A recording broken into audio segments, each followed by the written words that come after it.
जिस मन पर शब्दों का आक्रमण हो, वो मन तो निरंतर ही खोज में खोया रहता है। कभी शास्त्रों में, कभी पर्वतों पर, कभी समुद्र के किनारे, तो कभी तीर्थ स्थलों पर, कभी मंदिरों में, कभी वन में। किंतु जो वो खोज रहा होता है वो कभी मिलता नहीं, क्योंकि मन तो अभी भी स्थिर नहीं। वो व्यक्ति जहां भी रहे पुत्र, जहां भी जाए और जहां भी खोजे।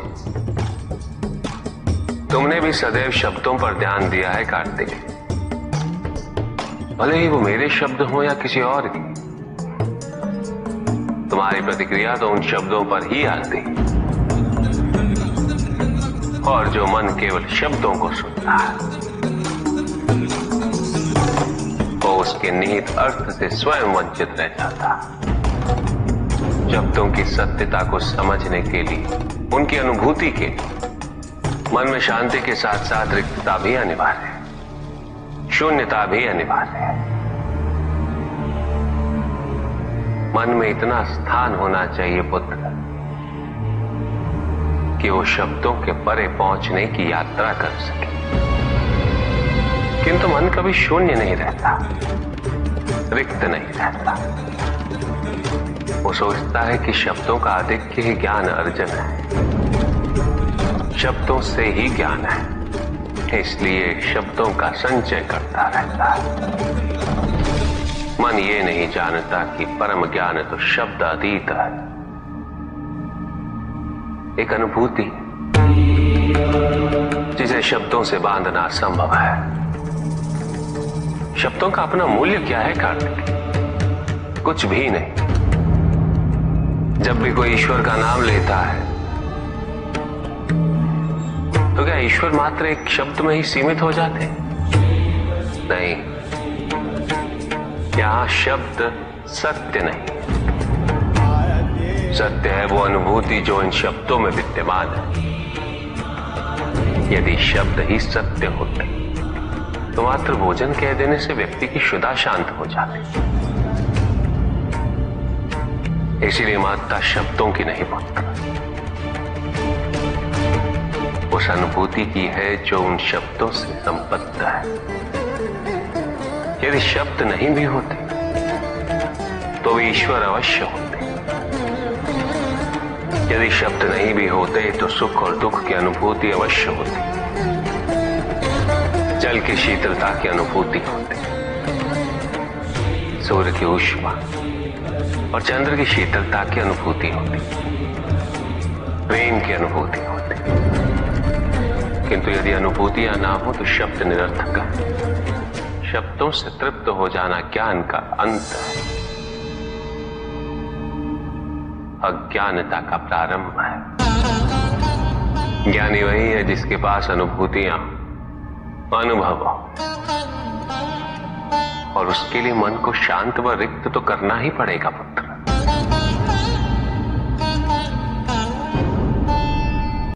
युद्ध किसी व्यक्ति से नहीं गणेश, मानसिकता से होता है। युद्ध में संघर्ष अच्छाई या बुराई का नहीं होता, सभी में अच्छाई है और बुराई भी है पुत्र। युद्ध तो विचारधाराओं का होता है। व्यक्ति अपने पराक्रम पर, अपनी क्षमता पर विश्वास कर युद्ध करता है, और जब उस विश्वास को क्षति पहुंचती तो सब कुछ निरर्थक प्रतीत होने लगता है। किंतु आपसे पराजित होकर भी लोहितांग क्यों नहीं समझ रहा? उसे अपनी स्वतंत्र इच्छा का उपयोग कर उचित मार्ग पर चलने का प्रयास करना चाहिए। व्यक्ति अपने को खो दे समझती है, व्यक्ति अपने को समर्पित कर दे, छोड़ दे अहंकार को, तो भ्रम की इच्छा ही पूर्ण होती है, और अभी भी वही फलित हो रही है। ऐसा नहीं है कि हम उससे भिन्न फलित करा लेंगे, लेकिन व्यक्ति भिन्न फलित कराने में लड़ेंगे, टूटेंगे, नष्ट हो। एक नदी में एक बार बाढ़ आ गई पुत्र। दो छोटे से तृण उसमें बह रहे थे और उसमें से एक नदी में तिरछा पड़ गया और वो बाढ़ को रोकने का प्रयास कर रहा था। वो अत्यंत ऊंचे स्वर में कह रहा था कि नदी को आगे नहीं बढ़ने देगा। यद्यपि नदी तो बस बढ़ती ही जा रही थी। वो फिर ऊंचे स्वर में यही कह रहा था कि मैं इसे अवश्य रोकूंगा, यद्यपि रोक नहीं पा रहा था। नदी को तो उसके संघर्ष का कुछ भी पता नहीं चल रहा था,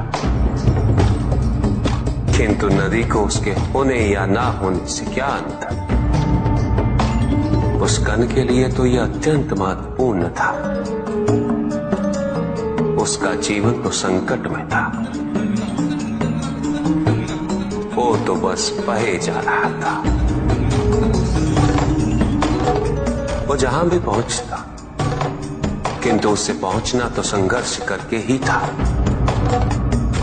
किंतु ये बीच का क्षण, ये बीच का काल दुख, पीड़ा, द्वंद्वता का काल है। वहीं दूसरी ओर जो दूसरा तृण था, उसने अपने को समर्पित कर दिया। वो तो नदी में सीधा पड़ा हुआ था, नदी के प्रवाह के साथ साथ बहता जा रहा था और उसे ऐसा प्रतीत हो रहा था जैसे कि वो नदी को दिशा दे रहा है, उसे प्रवाहित होने में सहायता कर रहा हो। वो तो ये निश्चय कर बैठा था कि नदी को समुद्र तक पहुंचाकर ही रहेगा, किंतु नदी को उसकी उपस्थिति का भी आभास नहीं था। नदी पर उन दोनों के होने या ना होने का कोई प्रभाव नहीं था। नदी तो बस बहे जा रही थी।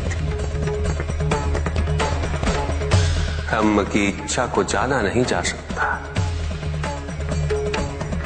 किंतु ब्रह्म के साथ एक अवश्य हुआ जा सकता, और तब व्यक्ति की अपनी इच्छा तो खो ही जाती है, केवल उसकी इच्छा ही शेष रह जाती है। द्वैतांग को अपनी आगे की यात्रा पूरी करने हेतु अत्यंत महत्वपूर्ण निर्णय अवश्य लेने होंगे। केवल उसके अहंकार को,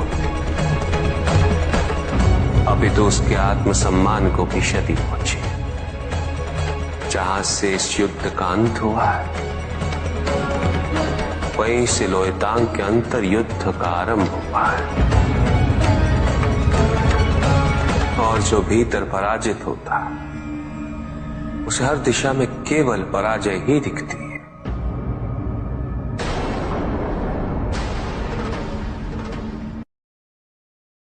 एक प्रश्न पूछ सकता हूं? अवश्य ऋषि कश्यप। जहां प्रश्न नहीं वहां जिज्ञासा नहीं, और जहां जिज्ञासा नहीं होती वहां ज्ञान की वृद्धि नहीं हो सकती। निसंकोच होकर पूछिए। प्रभु, आप तो कालोपरी हैं, सर्वज्ञ हैं, त्रिकालदर्शी हैं। चारों ओर ये जो अज्ञान का अंधकार फैल रहा है, उसमें ज्ञान का मूल अर्थ कहीं ना कहीं खोता जा रहा। मेरा आपसे विनम्र निवेदन है प्रभु, किसी अन्य विषय पर चर्चा आरंभ करने से पूर्व हमारे और इस समस्त संसार के कल्याण और मार्गदर्शन हेतु आप ज्ञान की मूल परिभाषा से एक बार हमें पुनः अवगत करवाएं। ज्ञान और अज्ञान की परिभाषा को स्पष्ट रूप से समझने के लिए ज्ञान और अज्ञान की विशेषताओं का स्मरण करना आवश्यक है।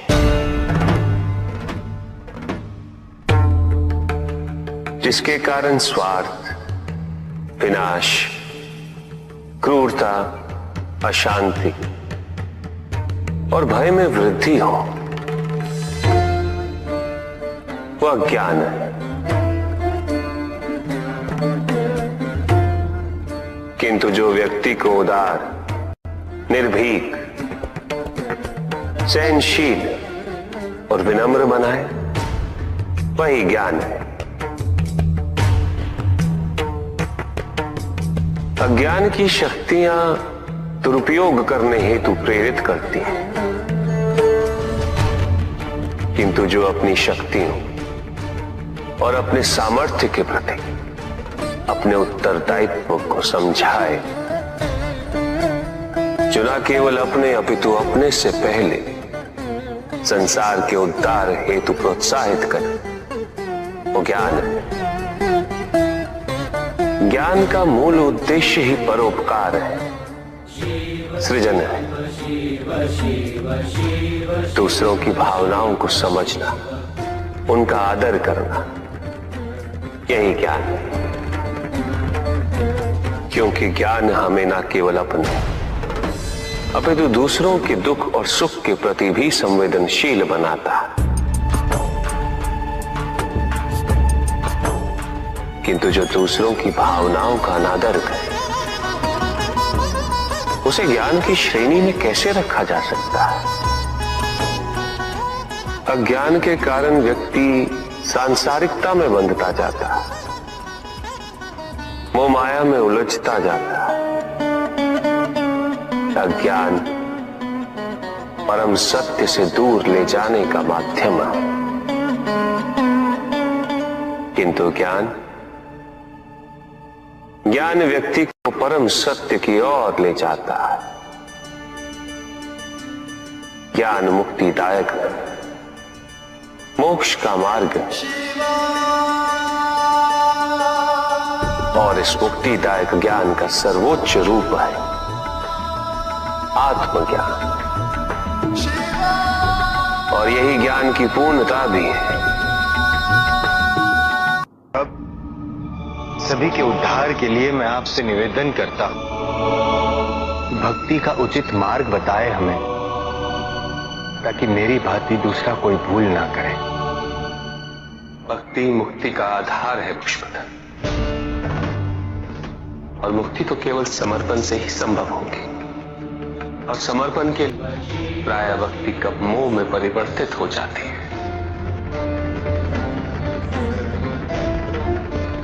और ऐसे में पथ भ्रमित होना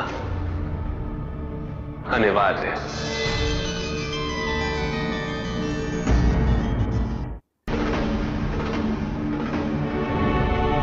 प्रभु, तांडव की परिभाषा क्या है तांडव?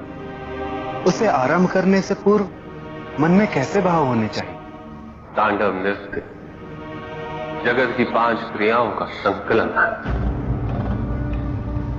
सृष्टि, स्थिति, प्रलय, तिरोभाव और अनुग्रह, अग्नि, जल, वायु, पृथ्वी और आकाश। मेरे नृत्याकार शरीर के 5 मुख, इन्हीं 5 भूतों से ब्रह्मांड का निर्माण होता। पृथ्वी से सभी भूतों के शरीर बनते हैं, और उनका पालन जल से होता है, और संपूर्ण भूतों का अंत अग्नि से होता है।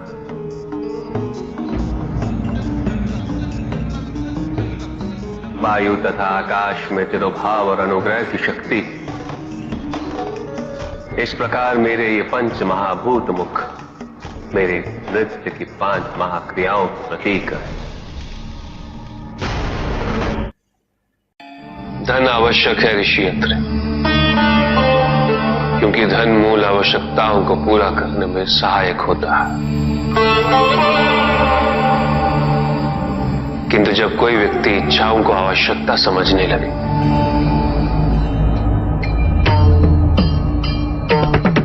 तो धन कितना ही क्यों ना पर्याप्त नहीं होता,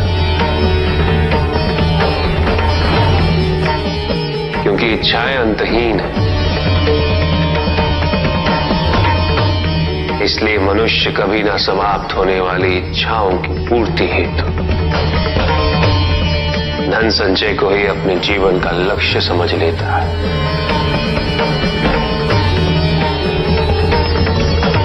वो लोभी बन जाता है।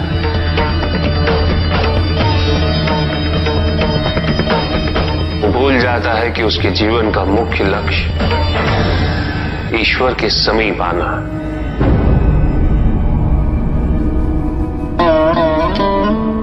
ऐसे लोभी व्यक्तियों को अपनी मृत्यु के समय भी यही दुख रहता है कि उन्होंने क्या कुछ नहीं पाया, क्या शेष रह गया।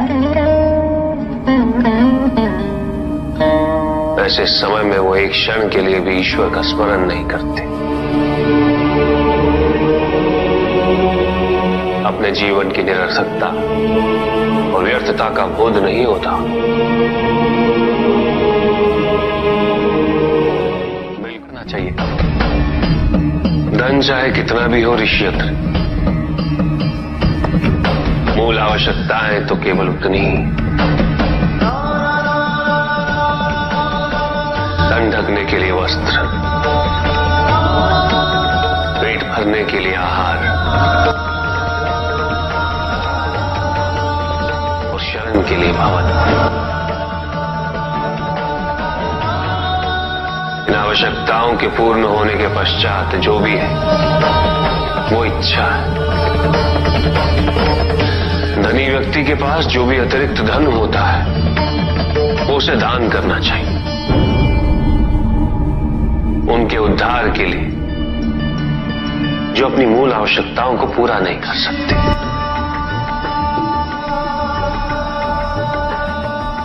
ऐसा करने से संसार में समानता होगी, द्वेष नहीं होगा, सद्भावना बनी रहेगी। किंतु कुछ व्यक्ति इस तथ्य को समझ ही नहीं पाते। उन्हें अपने एकत्रित किए हुए धन से इतना मोह हो जाता है कि वो उसका एक अंश भी किसी और को नहीं देना चाहते।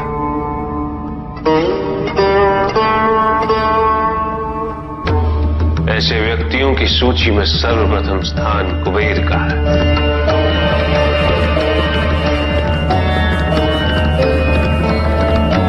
इस संसार में सबसे अधिक धन उन्हीं के। शक्तिशाली बनना अत्यंत कठिन है, किंतु उससे भी कठिन होता है शक्तिशाली बने रहना। और इसके लिए आवश्यक है कि हम शक्तियों से प्राप्त हुए उत्तरदायित्व का सम्मान करें।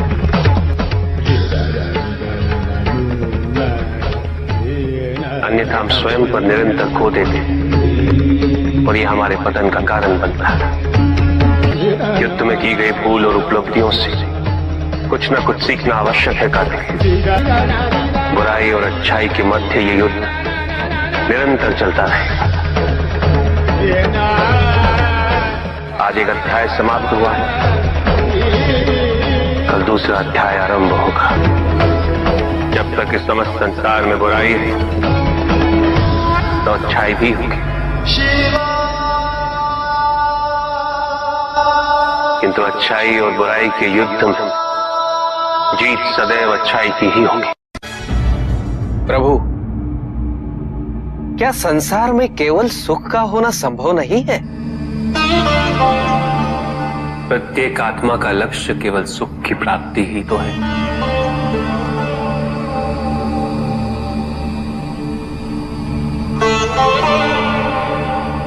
परमानंद की प्राप्ति। किंतु हम सुख नहीं, सुख को प्रदान करने वाली वस्तुओं को एकत्रित करना ही जीवन का उद्देश्य मान लेते हैं। ये समस्त संसार माया है, सब कुछ नश्वर है।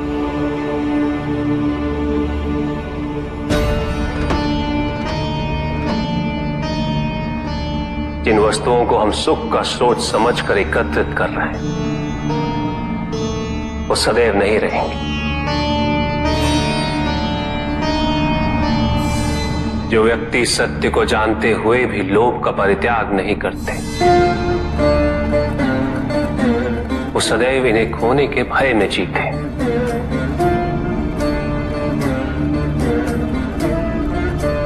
और जो व्यक्ति सत्य को जानते ही नहीं, वो अहंकार में जीते।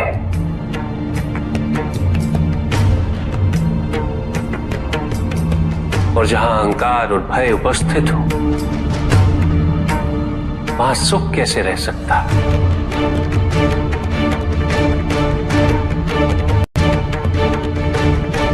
किसी को यह दुख है कि उसके पास कुछ भी नहीं, और जिसके पास सब कुछ, उसे यह दुख है कि पाने को कुछ शेष नहीं।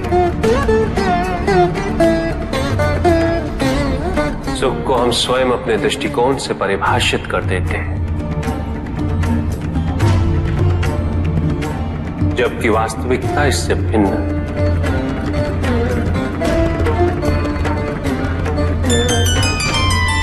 इसलिए आवश्यकता है अनासक्त रहने की। किंतु प्रभु, क्या आसक्ति स्वाभाविक नहीं है? पर दुख का मूल कारण भी तो यही है ऋषि भृगु।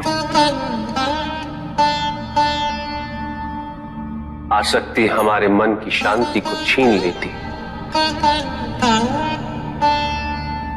उसे भंग कर देती।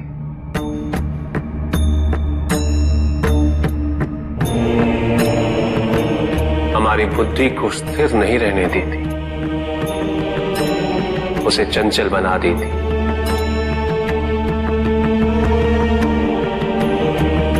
आसक्ति से प्रमाद की उत्पत्ति होती,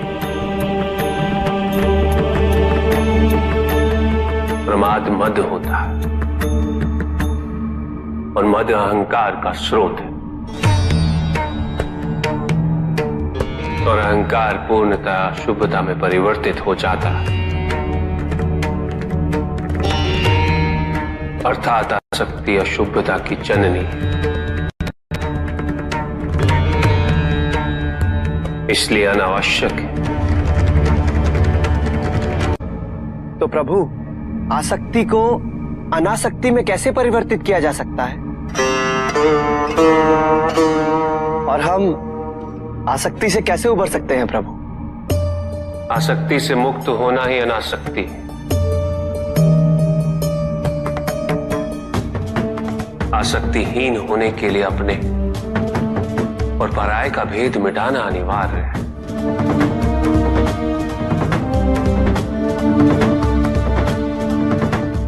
और यह तभी संभव होगा जब हम सुख की खोज बाहर नहीं, अपने भीतर करें। जब हम यथार्थ को पहचानें, उसे स्वीकार करें।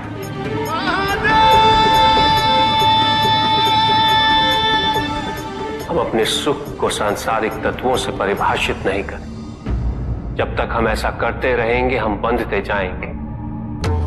जब हम स्वयं अपने भीतर झांकना आरंभ करेंगे, हमारी मुक्ति का मार्ग स्वतः प्रशस्त होता जाएगा। महादेव, आपने हमें दुख का कारण तो बता दिया। प्रभु, ये विवाह मुझे स्वीकार्य नहीं है प्रभु। मैं मेरे जीवन का प्रत्येक क्षण आपकी सेवा में समर्पित करना चाहता हूं। मैं नहीं चाहता हूं कि मेरा कोई भी संबंध मेरे भक्ति को विभाजित या बाधित करने का कारण बने। नंदी, विवाह तुम्हें मेरी भक्ति के लिए अयोग्य कैसे बना देगा?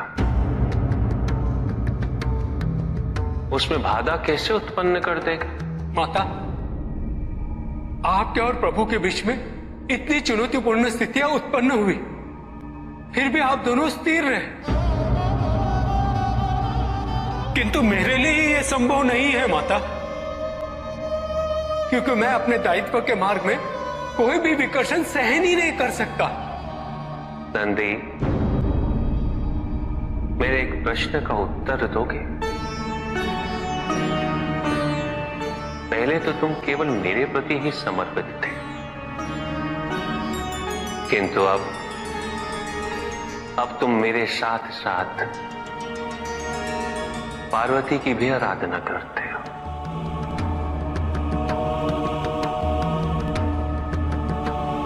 क्यों? प्रभु, माता आपकी अर्धांगिनी है, आपकी पूरक, जिस प्रकार आप उनके पूरक हैं। आप माता के कारण आनंदित रहते हैं, उनकी उपस्थिति आपको प्रसन्नता देती है। अन्यथा आपको इतना हर्षित उनसे पहले मैंने कभी नहीं देखा है। फिर कुमार कार्तिकेय का जन्म, अशोक सुंदरी का जन्म, और फिर हमारे गणेश का जन्म। प्रभु, इस प्रकार मैंने कैलाश को पूर्ण होते हुए देखा है, और यह सब माता के कारण ही हुआ है। प्रभु, जिस कैलाश में आप वास करते थे उसे माता ने निवास बना दिया, इस कैलाश को संपूर्ण कर दिया।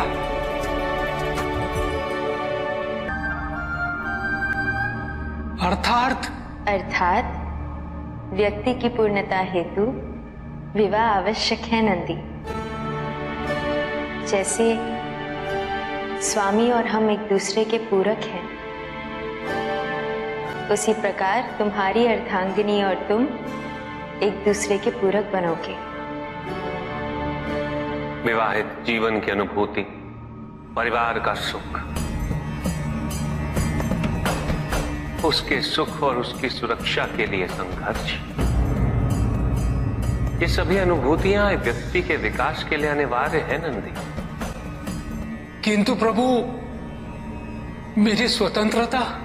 स्वतंत्र तो वो नहीं है नंदी जो विवाह के विचार से भयभीत होते हैं या संकोच करते हैं, क्योंकि स्वतंत्रता तो वो है जो किसी भी विचार से प्रभावित ना हो,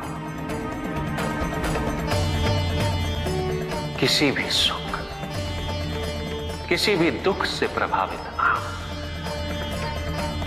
और जो व्यक्ति इतना तटस्थ हो, जागरूक हो, उसकी स्वतंत्रता को तो विवाह से भी प्रभावित नहीं होना चाहिए। और फिर क्या गणेश, कार्तिकेय और अशोक सुंदर, ये सभी विवाह उपरांत परिवर्तित हो गए? क्या उनका विवाहित होना उनकी भक्ति और उनके समर्पण में बाधा बन गया नंदी? उनकी स्वतंत्रता में बाधा बन गया?